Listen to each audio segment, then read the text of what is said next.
you scared?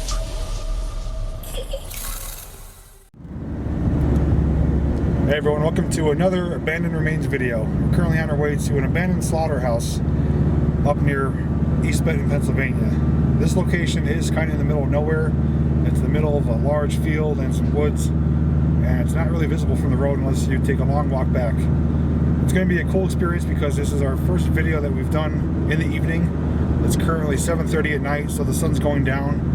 And I also brought some additional equipment with me to check for some paranormal activity. It's widely known that slaughterhouses are known to have some residual energy just because of the amount of killing that took place there. So this video is going to be partly in help because of you guys. I need your guys' help. When you watch this video, I urge you to listen to it with a pair of headphones.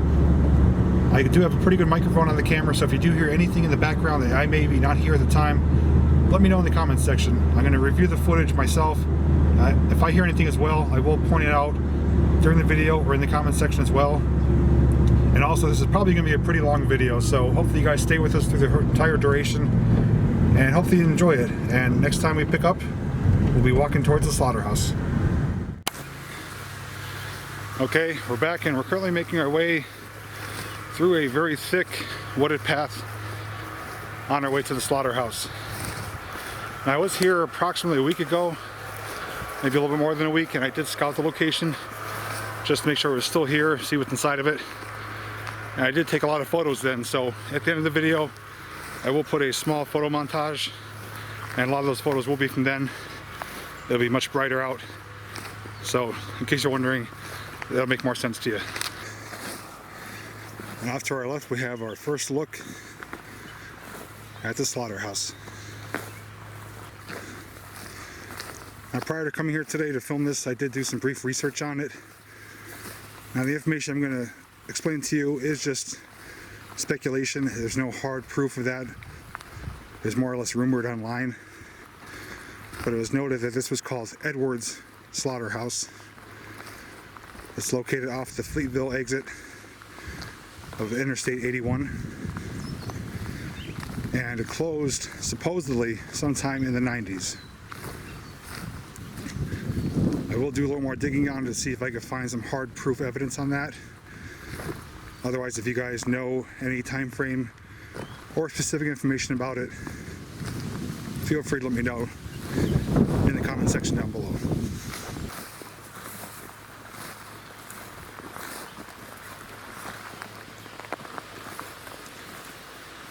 There we have now a good look at the slaughterhouse. It's definitely an imposing structure. It's quite large. Lots of different corridors in it, stairwells. Some equipment's left behind. And overall, it's just a dark, somewhat intimidating place to explore. Now, the way we're going to do this today, again, this is our first evening time location. I have done live streams, ghost hunts at nighttime before, but never an exploration towards the evening. I'm doing it for two reasons. One, because there's less chance of anyone coming here tonight. Secondly, it's going to make for a different vibe for the video. The first part of this video is going to be a brief exploration of the whole facility. We're going to go through, show you what's left of it, show what's inside as far as rooms, different levels. And the second part of it, we're going to pick a couple spots, and we're going to use some of my ghost hunting equipment and see if we pick up any type of activity inside. We're going to get closer inside. Once we get in there, I'm going to pull out my stuff. I'll show you what I brought with me, and then we'll get started. I'd also like to note too, there are approximately, I think, 3 videos on YouTube of this place. They're all dated, I think, prior to 2010. One is a paintball video. One is somebody up on that roof dropping off a porcelain sink.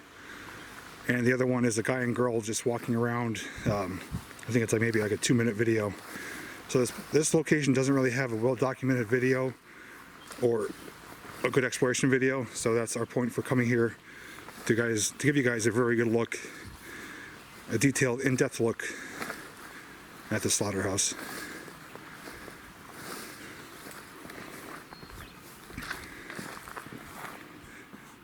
And one thing I would like to point out is that you'll see it in a photograph later on, but there is children's belongings here. There's part of a stroller, and there's a tiny sneaker.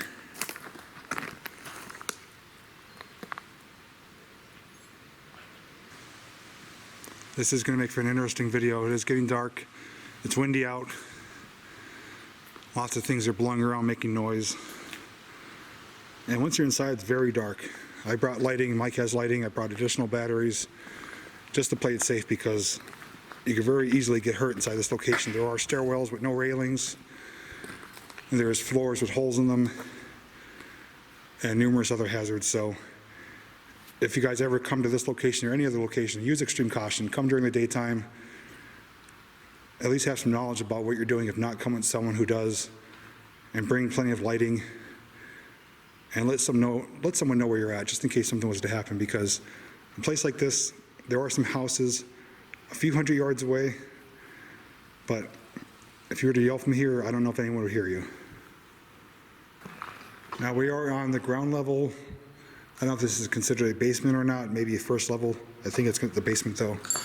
But there are a few things I'd like to show. There are some chutes up here that come down from the upper level. Some kind of material, maybe bones or something would fall through there.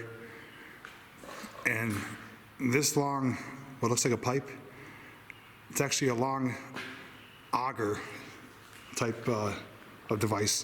There's two of them. I'll show you from the top level, but basically there's a large circular blade, almost like you would use for boring like an ice hole for ice fishing. It runs the length of these pipes, and I think it just carries all the material from the processing to various parts of the building. Now I'm currently looking at something in the frame that stands out to me. Do you guys see it? It's right there. It's a large bone.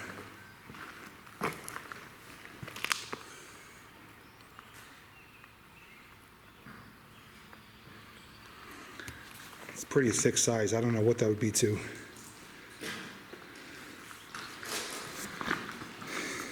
Okay, straight ahead here we got the stairwell, and we have some additional rooms.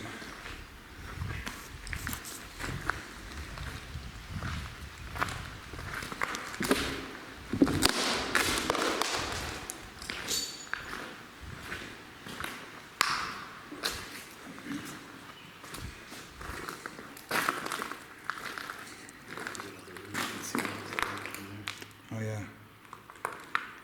This, I believe, was an electrical room.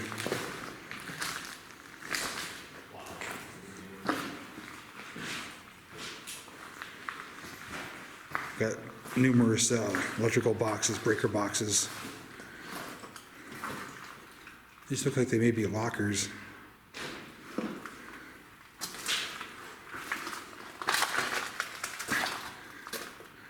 Yeah, looks like they had a pretty large electrical power system.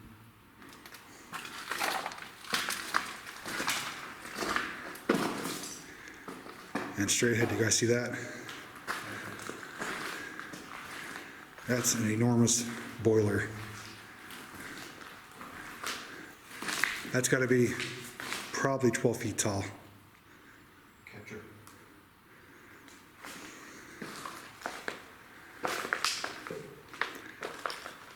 I'm guessing it was probably to heat this facility, but also maybe produce steam for some of the equipment.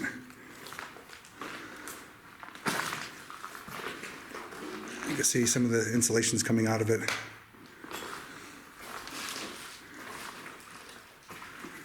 There's a hatch here, but it's kind of bolted shut.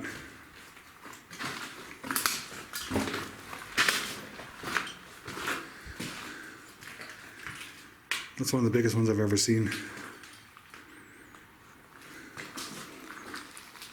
There's the electrical components. It looks like there may be some type of turbine in there that maybe blew air inside of it. Up here you can see that's one of those auger chutes that unloads into like a hopper chute there and goes into the next room.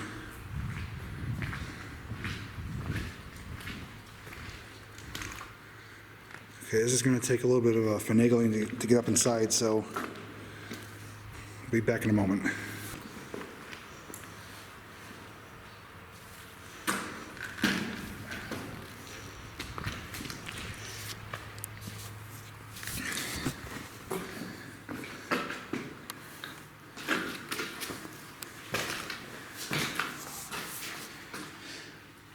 There's a mouse. There's a mouse that went inside that little tiny crack right there.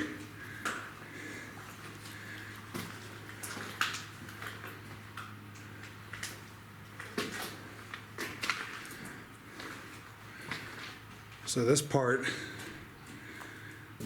has a like a metal tin roof that's falling down.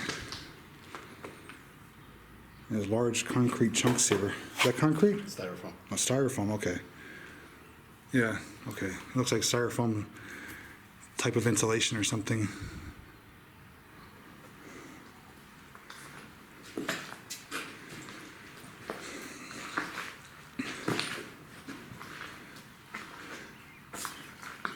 Looks like there may have been a large sliding door there at one point.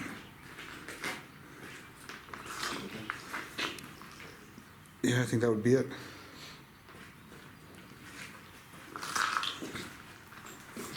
Another suggestion I have, if you ever come to this place or any abandoned place, wear some thick sole boots. I already have a half-inch nail stuck into the bottom of my boot.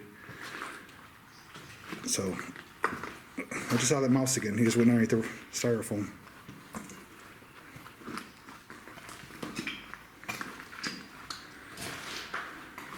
Okay, so here is that chute I was telling you about on the outside.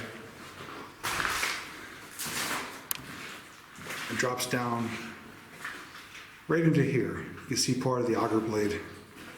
And there's another one right there. Here's the end of the blade that would have rotated and spit whatever it had in it out to here. They probably had some type of collection bins here to catch all the material coming out. May have been bones, may have been guts. I don't know what they would have used it for. There are videos online. Mike actually found one showing an active slaughterhouse, how pigs are actually processed. I gotta tell you, if you're faint of heart, I don't recommend watching it.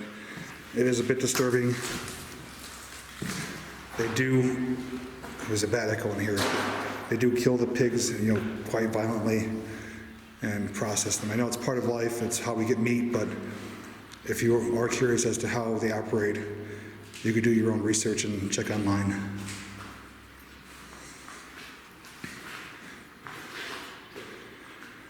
Lots of graffiti here, it's not a surprise. And those light fixtures are still in pretty good shape. I know there was a few people that commented on the one video at the abandoned cabinet factory that they were noticing a lot of the light fixtures were quite valuable that are still intact. And here's the outside. This is a pretty big complex. I'm going to show you a Google Maps image of this location right now. It'll give you a good overview of the size of this place. Okay, we're going to take a break right now. I'm going to show you some of the equipment I brought with me for our second half of the video, which is going to be for the paranormal ghost hunt. I'm by no means a professional ghost hunter. I have done it numerous times over the past several years. I do have a general knowledge of it, and the equipment I have is specifically used for picking up any spirit activity. Starting off is our K2 meter. This is picking up electrical magnetic fields. It's basically assumed that paranormal spirits are giving off some type of electrical interference, some type of frequency, and this is supposed to pick it up. This location obviously has no power. There's nothing nearby that gives off power. The only thing that can really interfere with this is like cell phone towers, some electrical devices, but I'm going to put it, it's right near the camera. You can see it's not setting it off. So my camera is not affecting the frequency. So solid green means there's no activity. If it spikes up to yellow or red, then there's something around it interfering with the frequency. So we'll be using that. Next up is this green laser pointer.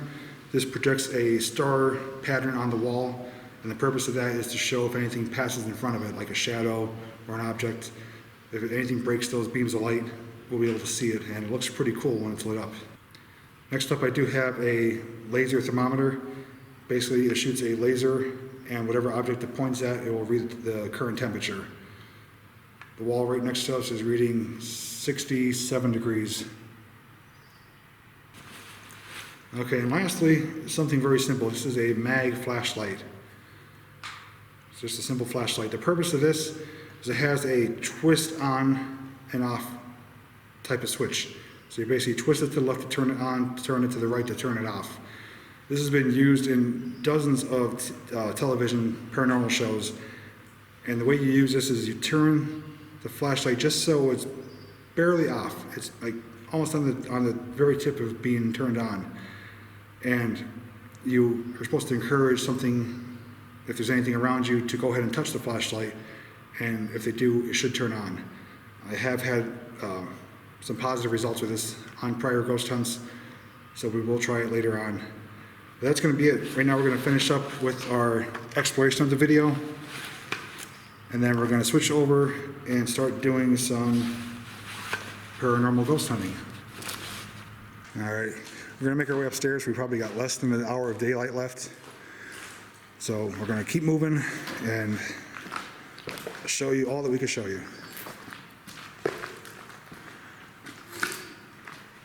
There's some old equipment up there, some gears and different augers and some type of tank. Now, one thing we did notice when we were here last time is every level upstairs has a little room just like this one off to the side of it. We don't know what they were for, but they are on every level. You can even see some old rubber boots here and stuff.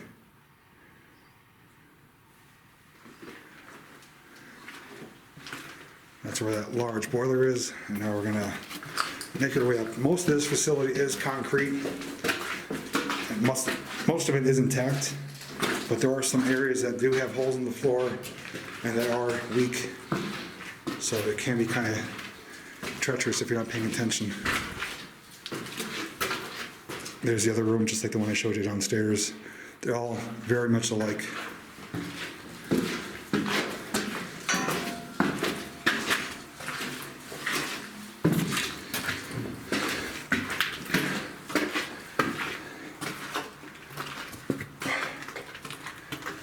All right, we come to, which we believe is, I don't know if this is considered the first level or second level, but it's the first level above the ground floor.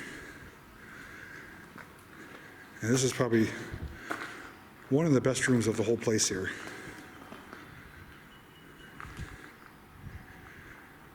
There's numerous pieces of equipment here that were used for different parts of slaughtering and processing.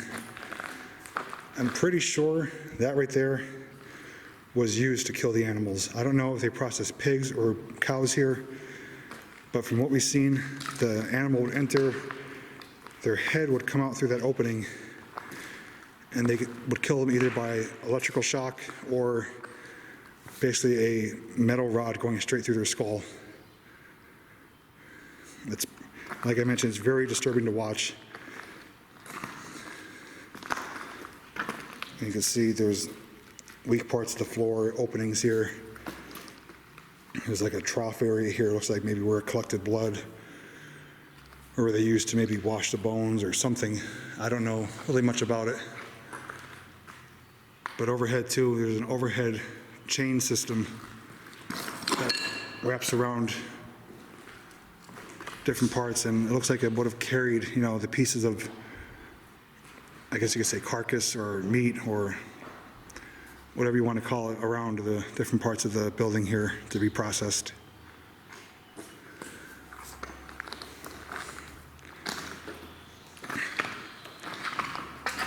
Again, this is most likely where the animals were killed.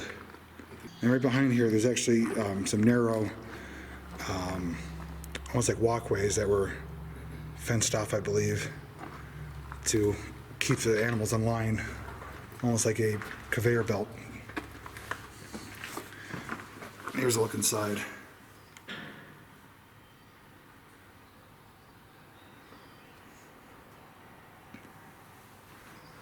And there's a look above it. There's some type of canister up there, like a oxygen or electrical tank or something. I don't know which method they used here.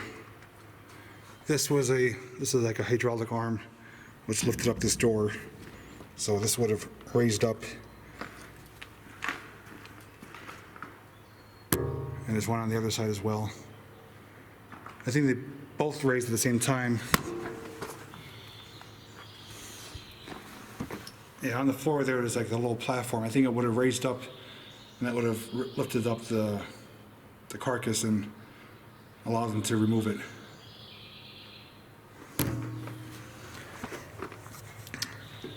Here you can see two like narrow walkways. These had fencing at one point, so there's only one way to go once you're coming up it.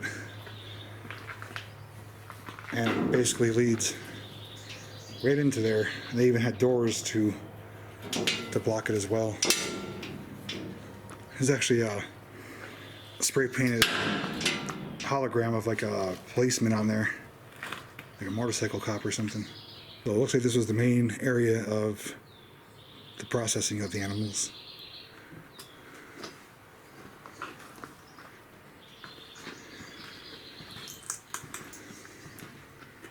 Now, just, forgive me if I am wrong about any of this information. I'm going to do my best to try and stay on point about what I'm talking about. I don't have experience in slaughterhouses or killing of animals.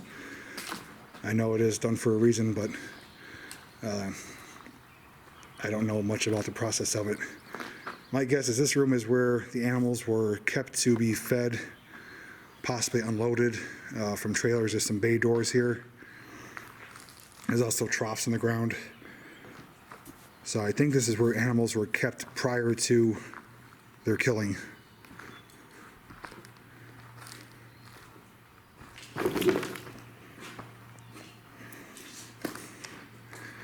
There's a trough that runs to the outside. Probably used it to wash the animal waste or any dirt away to keep the area relatively clean. So at one point there was some kind of gate and bars here. And you can see it's definitely a loading dock, so most likely a trailer or a farm truck or something would have backed up to here to unload the animals. But as you can tell by the vegetation, it hasn't been used in a long time. And something we just spotted now, which we didn't see last time we were here, is there's actually an abandoned vehicle back there. So we'll check that out too.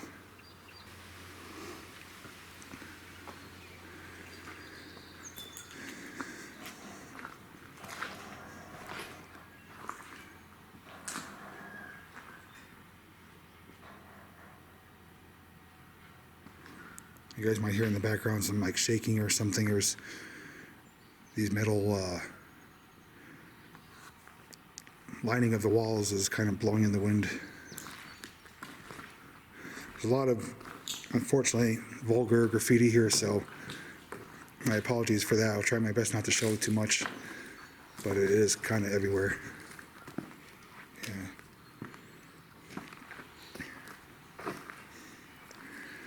So again, my guess is just that this was the area for the holding area for the animals, and they would have been let up here and lived their last final moments on this little walkway.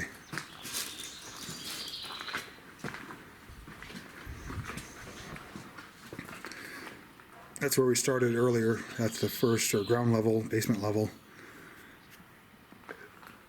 And there is a level higher than this as well, so we're going to check out the rest of it up here, and then we're going to keep making our way upwards.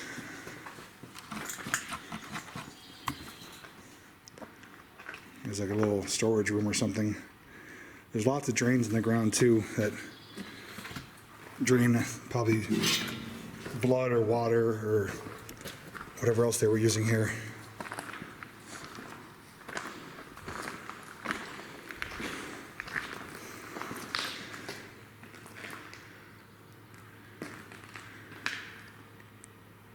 It's just sad to think, the animals are in there and you don't know if they're aware of what's coming to them or not. If they're witnessing what's happening in front of them, and knowing that they don't want to go into that chamber.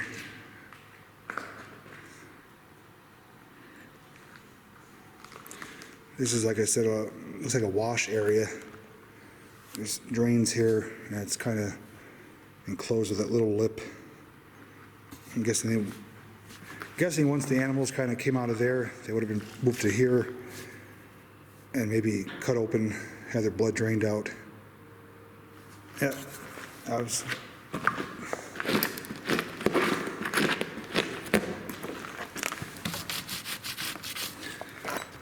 you guys see that? It says blood. So blood went in there, water in there, so that's correct. This opens up, I believe. It's kind of sealed up, but there's another drain. It has a little plug on it. So this is where the animals would have been gutted open. There's some other various machines here. This is some type of cylindrical device and has chutes that go down to that basement. In the background you might hear a machine. There's actually a large farm tractor that a farmer is using for his fields. There is nothing but really farmland around this place. And here is some of the upper portion I was explaining before with the augers. Here's a better look at them.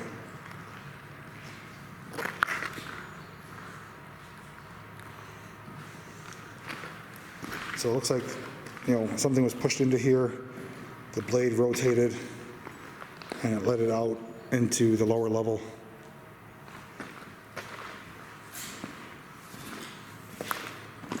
Here's some more chutes. These are almost like ore chutes, like for almost like a mine, but these are probably used for body parts or bones. There's another area which looks like they may have processed. You can see it's channeled off, and there's another drain or two.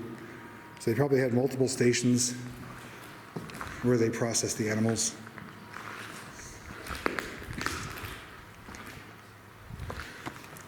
Here's a better look at the overhead conveyor system, so to speak. There's a large rotating gears that would rotate the chain around this track.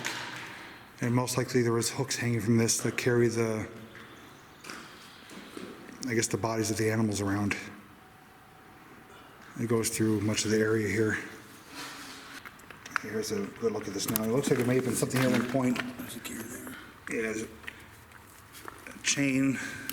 There's bones here too, numerous bones. Yeah, it looks like, the material would have fell in here and continued on that way.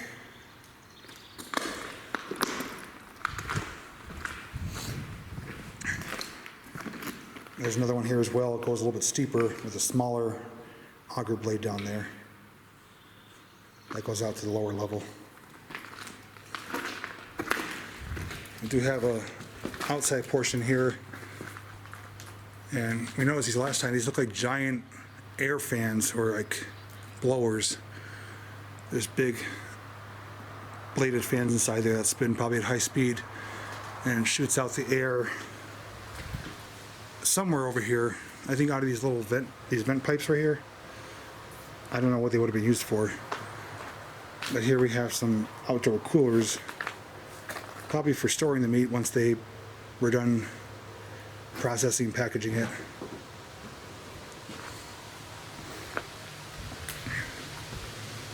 More loading docks here.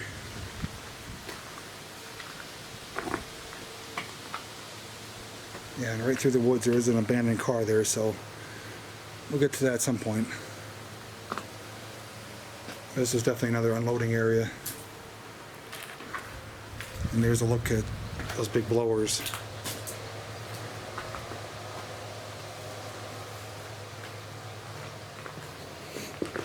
And here's a big indoor cooler, or walk-in cooler I should say. And that building over there is where we just were. That's where we assumed that the animals were kept prior to their killing or where they were unloaded.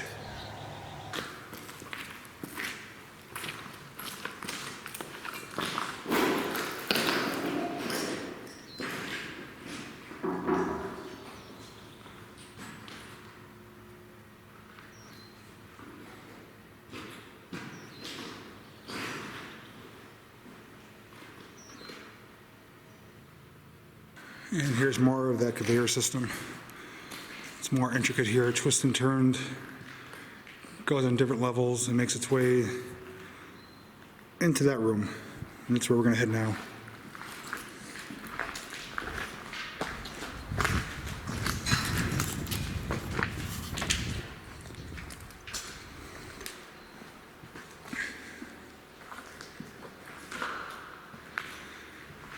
This is a pretty large room here, and it has dozens of these overhead lamps or light fixtures. Now, what we believe this room was for was probably for the packaging of the meat. With all these lights here, I imagine that there was probably dozens of tables or workstations, and they probably packaged the meat and had it ready for distribution.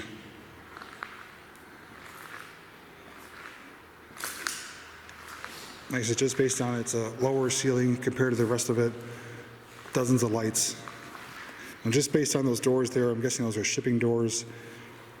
Again, they probably packaged it here and loaded it into waiting trucks to be delivered off to markets.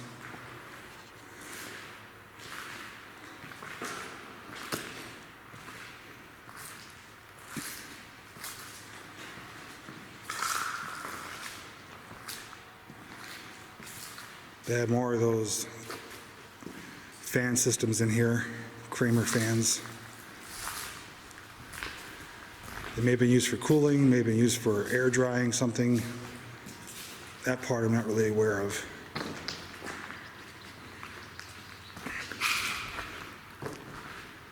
This is where trucks would have been waiting to be loaded up. There's the dock right there.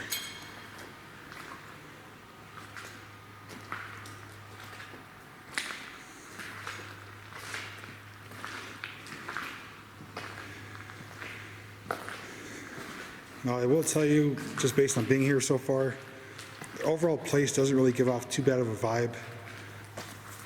It's obviously hard to ignore the fact of what took place here, but for the most part, it's not too bad.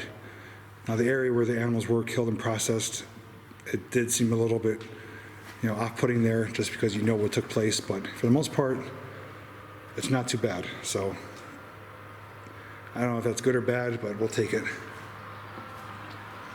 Here we have another stairwell. We're going to continue upwards.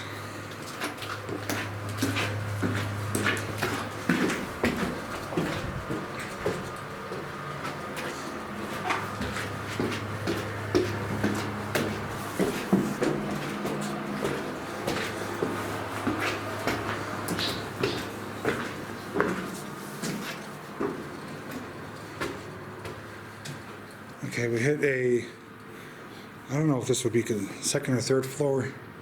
There's a bird right there.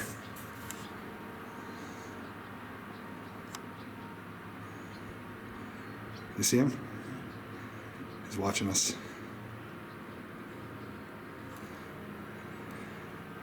Yeah, there are numerous birds and bird nests in here.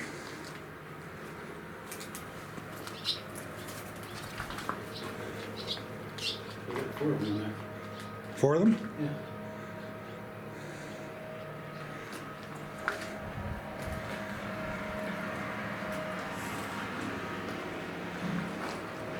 Well, that's nice to see. Upside down cross. Hopefully you can pick up on my sarcasm.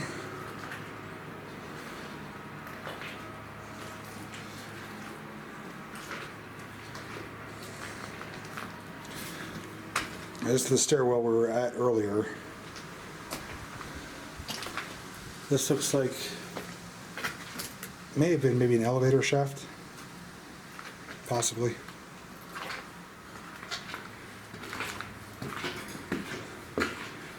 I will eat you alive. Okay. I don't know if this is the top level or not, but we're definitely above where we were earlier.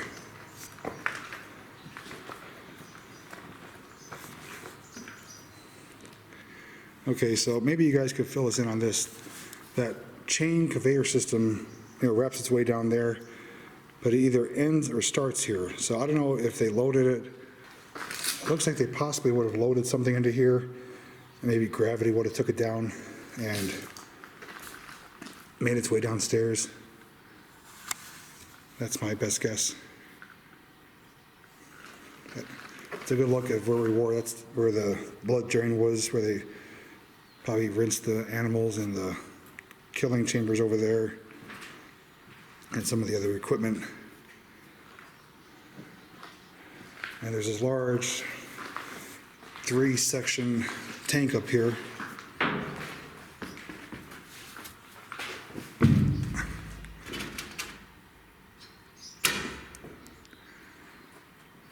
Don't know what this would have been used for. It's full of grease right there.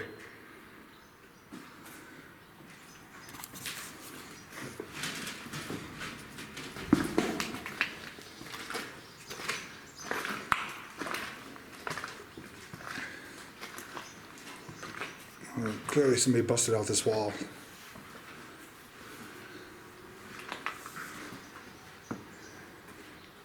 Here's a better look at downstairs. So I guess you consider this the 3rd level. That's the 2nd, and then down through the hole's the basement.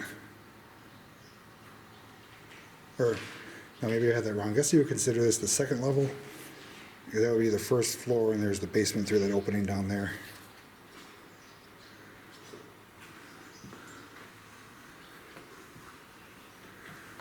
Here's a small room here. I believe these are bathrooms. Yeah. Can't lift the toilet seat on these ones. Remember the 5th of November. Here's a beautiful look outside.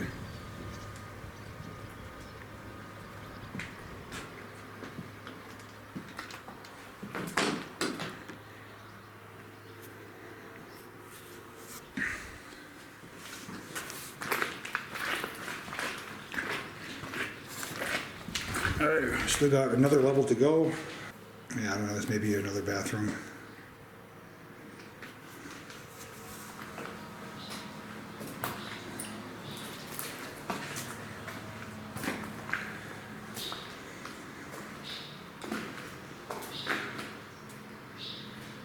I guess it's safe to assume that these were showers.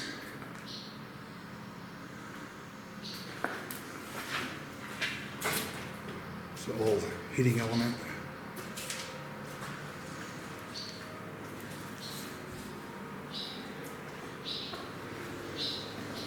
And these, I believe, are the remains of lockers. They're all twisted and bent, but that looks like what they wore in toilet lockers. They're probably along the wall here.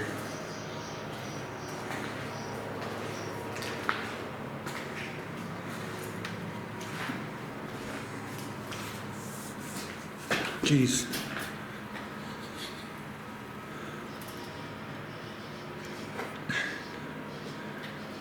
I'm typically not afraid of birds, but when they're flying like right over your head and staring at you, you don't know what their intentions are.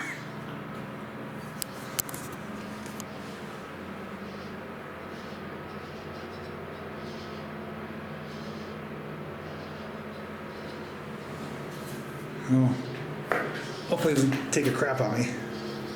Oh, there's another one right there too.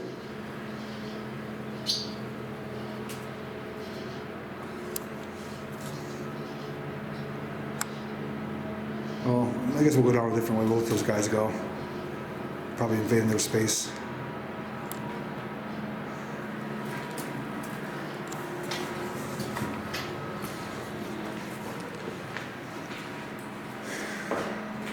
They made us suffer here.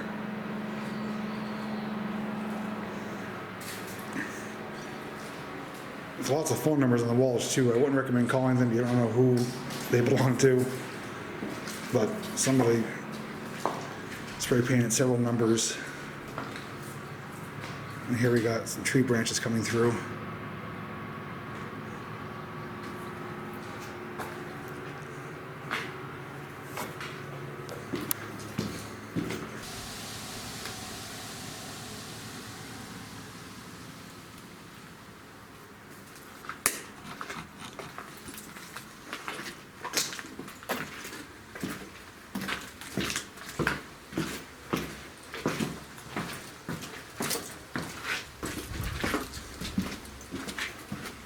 This looks like here would have been the main entrance.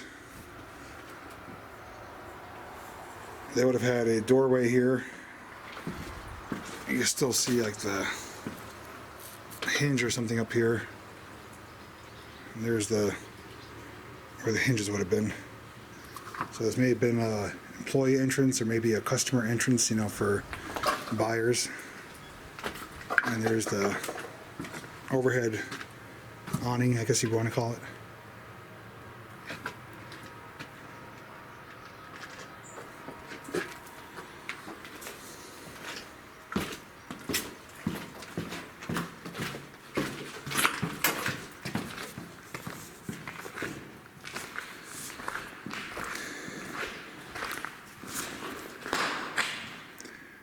And there's someone's rendition of Kermit the Frog.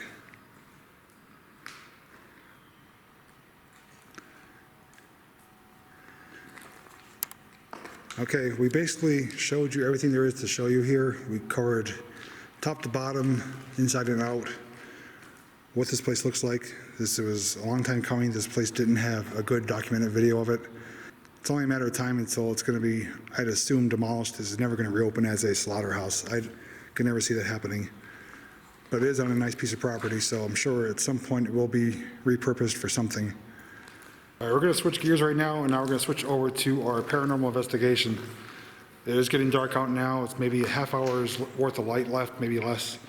Now, I'm not insinuating this place is haunted, but it's just a known fact that places like this usually do hold some type of energy just based on the amount of killings that happened here. Even though it wasn't human related, there's still a lot of death that occurred here. So during our investigation, we're going to be listening for any possible animal sounds, any type of voices.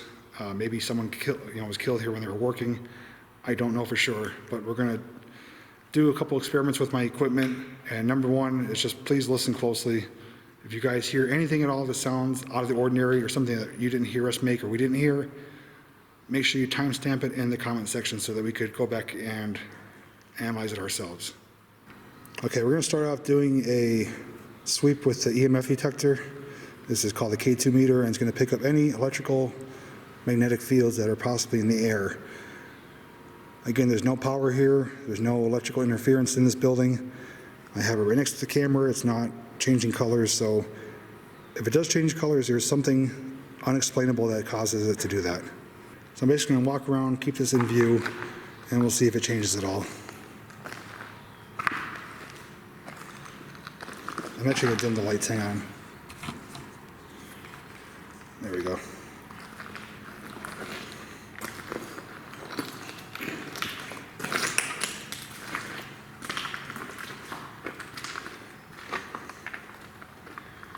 This is where a lot of the animals were killed.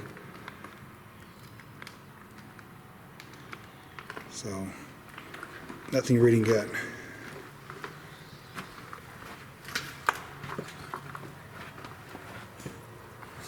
I'm not going to go through the whole facility, but we're going to walk just the main area here and see if it picks up anything.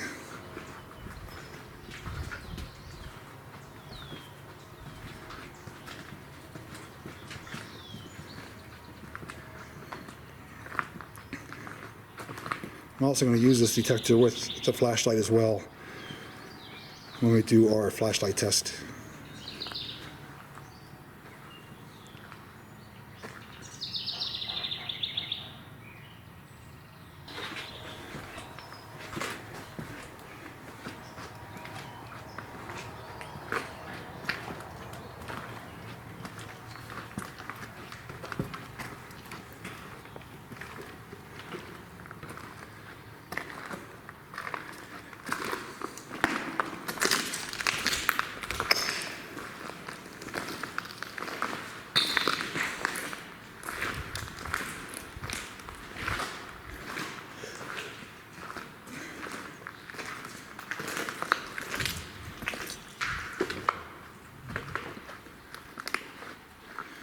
I'm also intentionally staying quiet just so you guys can listen to the ambient noise, and if you hear anything, again, let me know.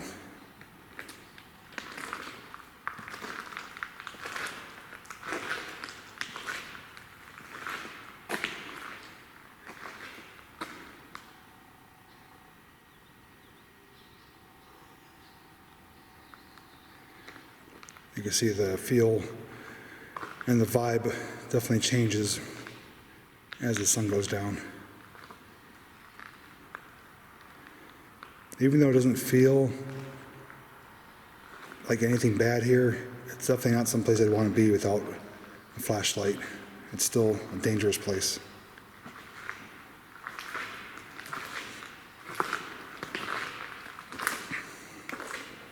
Okay, right now I have my green laser pointer on the ground. It's showing on the wall there. I'm going to place the camera on the ground near it. If you guys see anything that moves or blocks the light, let me know.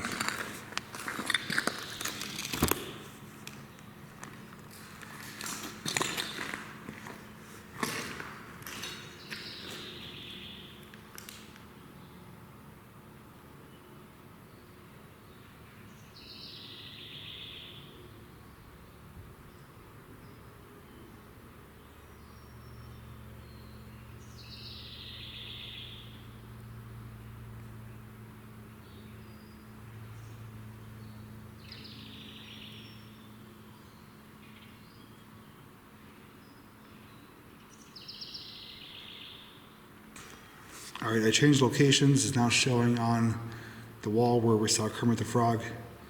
So again, keep your eyes on the laser pattern. If anything blocks the light, it's neither of us. We're going to be standing behind the camera.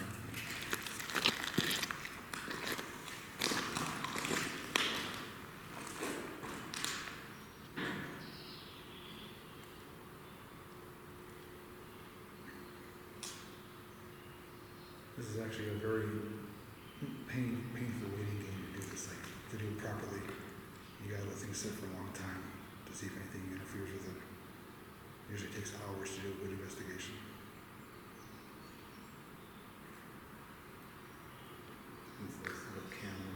Yeah. Alright, we're actually gonna leave the room and see if anything will happen while we're gone. We're gonna walk to the other side of the wall where we believe the processing took place. So we're going to get the camera rolling. If you hear or see anything, let us know.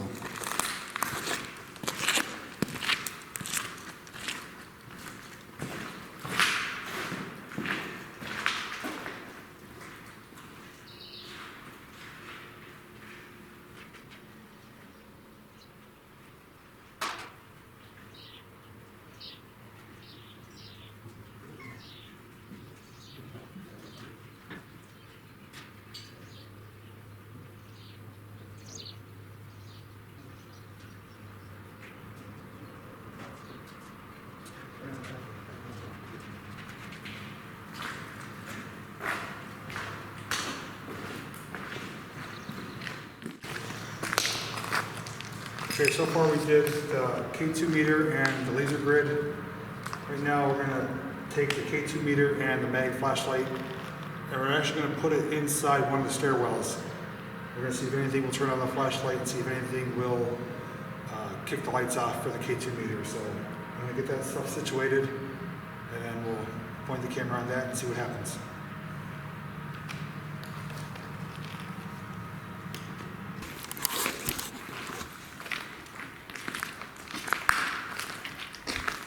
Okay, what we're going to do, we got the mag flashlight and the K2 meter. We're going to place it on the steps here.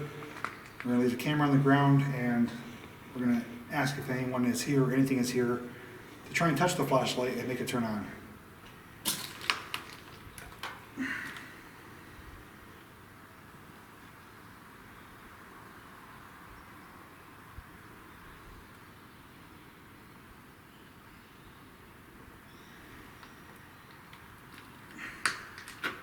As you see, the flashlight's off. We won't be in the frame, we'll be behind the camera. If anything turns it on, it's not us. So let's see what happens.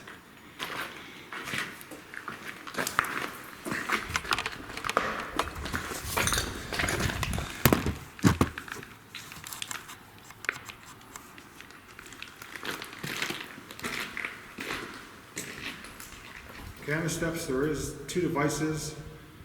They are harmless. One is a flashlight, also known as a torch.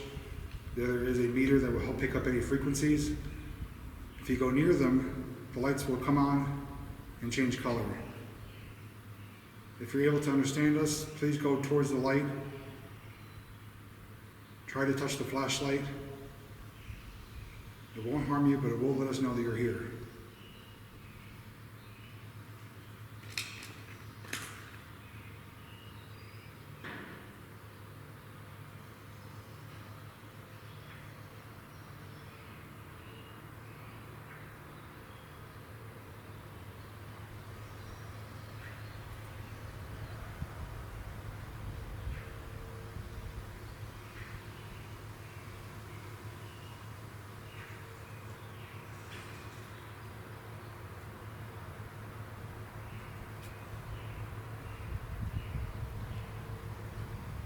Again, those devices will not hurt you. Please go towards them. Try to touch the flashlight. Try to go towards that meter. It will change color, but it will not hurt you. It will only let us know that you're here, so please try to go towards it and show us that something or someone is here.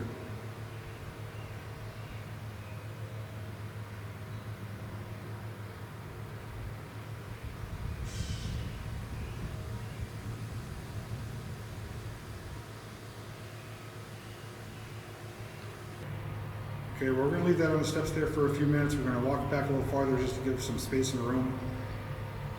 And we'll see how it goes.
Alright, we did let it sit there for approximately 10 minutes.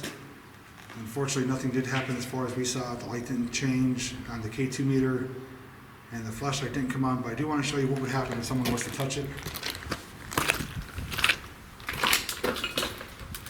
That's what would happen. It would turn on by itself just by someone touching it, and that didn't happen, so it doesn't always work out, but we give it a shot.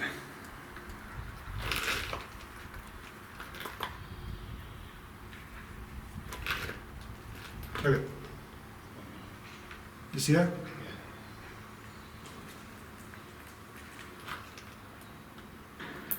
Now guys, I don't know if you saw that on the camera, the K2 meter it's flickering right now.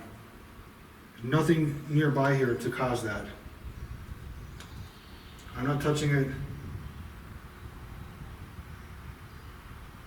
I'm going to try this test one more time and see. Alright guys, we're going to give it one more go just because that K2 meter did flicker a few times when I was near it, but it's not possible for me to give off any type of frequency, so I'm going to try one more time.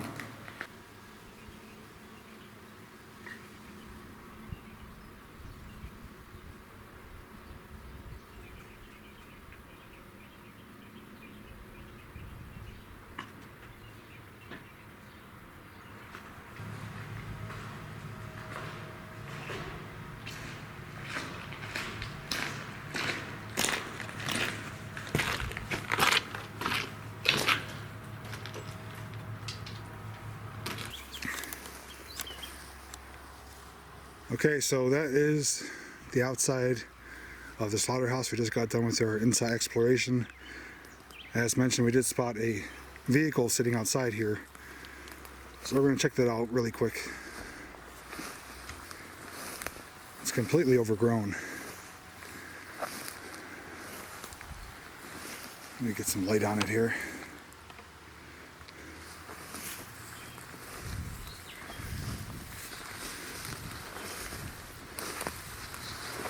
It's hard to even tell what it is.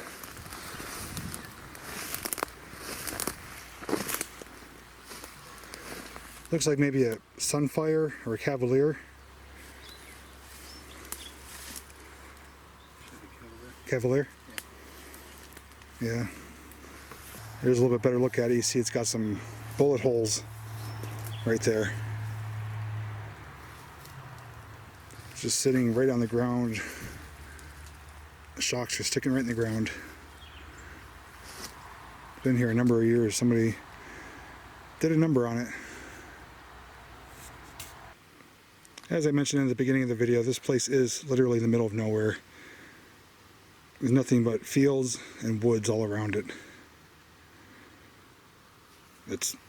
The building is clear through those woods there. You can't even see it though, it's so thick. And that's the vehicle right there.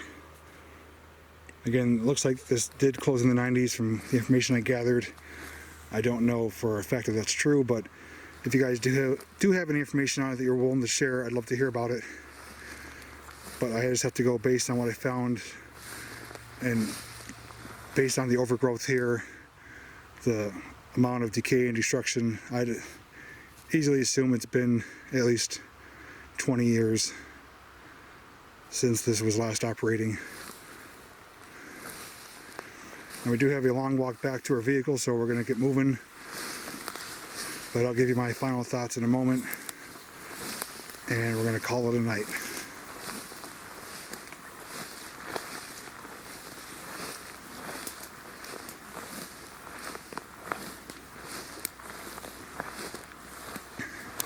Okay everyone, that's going to wrap up this video. As you can see, it's nighttime out now.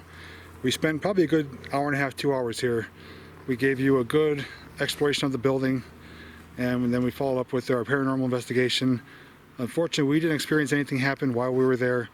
None of my meters went off, the flashlight test didn't do anything, but something may have been heard during the video. So again, hopefully you guys were listening closely. If you heard anything at all, let me know. I'll double check it, and if I find anything through my editing and analysis, I will let you know guys as well.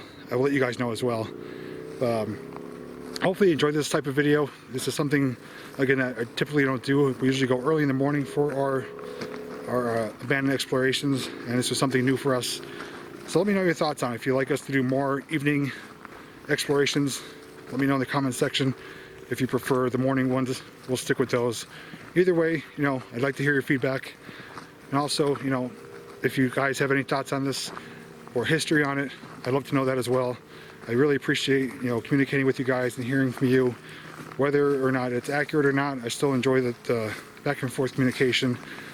And lastly, like I always ask, if you enjoyed this video, give it a thumbs up. This is something that we really love doing, and we have a lot more locations planned for the rest of the year. And it's going to be based on your support. If you guys like this, let us know. Share it with everyone. Subscribe to our channel, to my channel, although Mike has been a big part of it lately. Again, just share it, subscribe, ring the notification bell, and any suggestions, thoughts, comments, concerns, let us know. I frequently check the comment section and reply to everyone that I can. But we're going to wrap it up here. We're getting back to our vehicle, and it's getting pretty dark, so until next time, I'll see you in the next video.